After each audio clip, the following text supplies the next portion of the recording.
Sidlaghatta ಪೌರಾಯುಕ್ತೆ Amrita ಗೌಡಗೆ banner ವಿಚಾರವಾಗಿ ಧಮಕಿ ಹಾಕಿ ಪೇಚುಗೆ ಸಿಲುಕಿದ್ದ ರಾಜೀವ್ ಗೌಡ ಇದೊಂದು ರಾಜಕೀಯವಾಗಿ ಪಿತೂರಿ ಎಂದು ಹೇಳಿಕೆ ವಿಚಾರವಾಗಿ ಇದರಲ್ಲಿ ರಾಜಕೀಯ ಪಿತೂರಿ ಎಲ್ಲಿದೆ, ಯಾರಾದರೂ ಹೇಳಿಕೊಟ್ರಾ, ಹೀಗೆ ಮಾತನಾಡುವುದಕ್ಕೆ ಧ್ವನಿ ನಂದಲ್ಲ ಅಂತ ಪ್ರೂವ್ ಮಾಡಲಿ ಎಂದು ಜಿಲ್ಲಾ ಉಸ್ತುವಾರಿ ಸಚಿವ ತಿರುಗೇಟು ನೀಡಿದರು.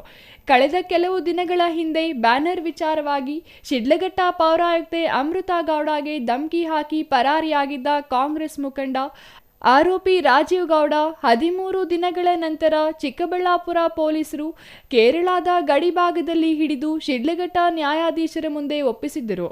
ಆರೋಪಿ ರಾಜೀವ್ ಗೌಡಗೆ ಬೇಲ್ ಸಿಗದ ಹಿನ್ನೆಲೆ ಪೊಲೀಸರು ಜೈಲಿಗಟ್ಟಿದ್ದರು.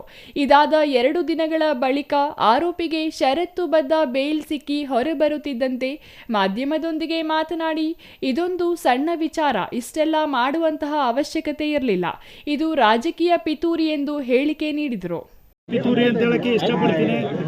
ಯಾಕೆ ಅಂತಂದ್ರೆ ಈ ತರದ ಒಂದು ಸಣ್ಣ ಕೇಸ್ಗೆ ಇಷ್ಟೆಲ್ಲ ಮಾಡೋ ಅವಶ್ಯಕತೆ ಇರಲಿಲ್ಲ. ಅದು ಕೂಡ ಒಂದು ರಾಜಕೀಯ ಪಿತೂರಿ ಅಂತ ಹೇಳಕ್ ಇಷ್ಟಪಡ್ತೀನಿ. ಇರ್ಲಿ,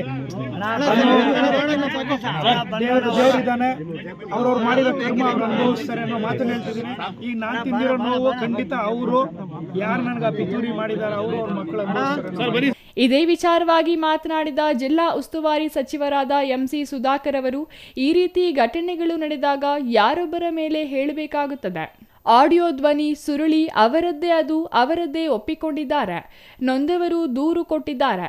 ಆದರೆ ಇದರಲ್ಲಿ ರಾಜಕೀಯ ಪಿತೂರಿ ಎಲ್ಲಿದೆ, ಯಾರಾದರೂ ಹೇಳಿಕೊಟ್ರಾ, ಹೀಗೆ ಮಾತನಾಡುವುದಕ್ಕೆ ಧ್ವನಿ ನಂದು ಅಲ್ಲ ಅಂತ ಪ್ರೂವ್ ಮಾಡಲಿ ಎಂದು ಚಿಕ್ಕಬಳ್ಳಾಪುರ ಜಿಲ್ಲಾಡಳಿತ ಭವನದಲ್ಲಿ ತಿರುಗೇಟು ನೀಡಿದರು. ಈಗ ರಾಜೀವ್ ಗೌಡರು ಪಾಪ ಏನು ಹೇಳ್ತಾರೆ ಮತ್ತೊಂದು ನಾವು ಹೇಳಲಿಕ್ಕಾಗೋದಿಲ್ಲ. ಯಾಕಂದರೆ ಇವತ್ತು ಭಾಳಷ್ಟು ಜನ ಕೆಲವು ಸಂದರ್ಭಗಳಲ್ಲಿ ಏನಾದರೂ ಒಂದು ಈ ಥರ ಆದಾಗ ಸಹಜವಾಗಿ ಯಾರ ಮೇಲೆ ಒಬ್ಬರ ಮೇಲೆ ಹೇಳಬೇಕಾಗತ್ತೆ. ಈಗ ಹೇಳಿಕೆ ಕೊಟ್ಟಿರುವಂಥದ್ದು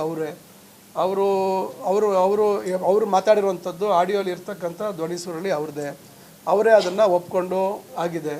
ಸಂಬಂಧಪಟ್ಟ ಅಧಿಕಾರಿಗಳು ಅವರು ದೂರು ಕೊಟ್ಟಿದ್ದಾರೆ. ಅದರಿಂದ ಇದರಲ್ಲಿ ರಾಜಕೀಯ ಪಿತೂರಿ ಏನು ಬಂತು?